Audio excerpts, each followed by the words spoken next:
teenage girl claims she was raped by her father. She reported the alleged crime. Police agreed it was rape.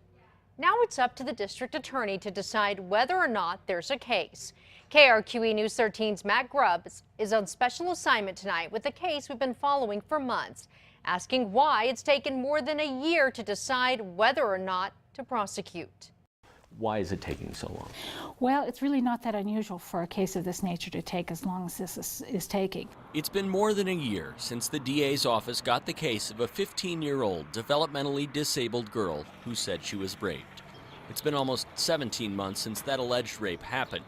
But Chief Deputy District Attorney Deborah DiPaolo insists the DA's office in Bernalillo County has been hard at work. And it was reviewed really quite quickly, with a basic initial review that we do. The DA's office got the case in June 2013. They were given police reports, interview recordings, initial crime lab work.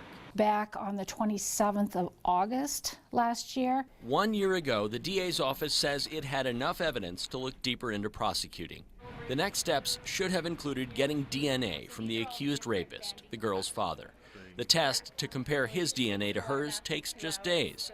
And for the last 4 months, it wouldn't have been hard to get. The suspect is Ruben Nieto, in jail since May on unrelated child porn charges. Do you feel like it's been fairly and actively worked? I do.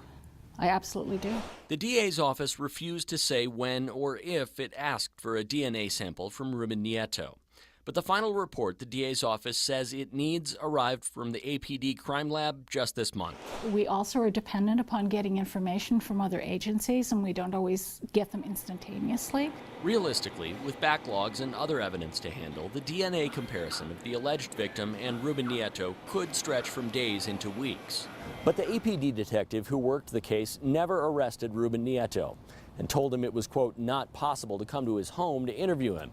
That means no one ever got a sample for a DNA test. Untested and unarrested, Ruben Nieto was a free man for 8 months before the law caught up with him.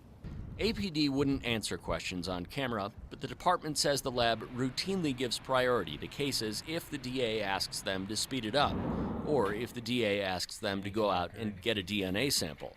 The DA's office says it's been waiting on APD, and APD says the DA could have moved the case along. I think we pressed as fast as we could under all circumstances and moved along as fast as we could in light of all of the responsibilities this office has.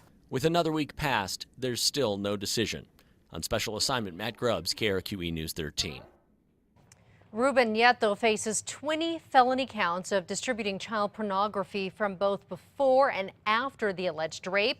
You can read more about his history and the problems with the criminal investigations online at KRQE.com. You can also watch more of our interview with the Chief Deputy DA.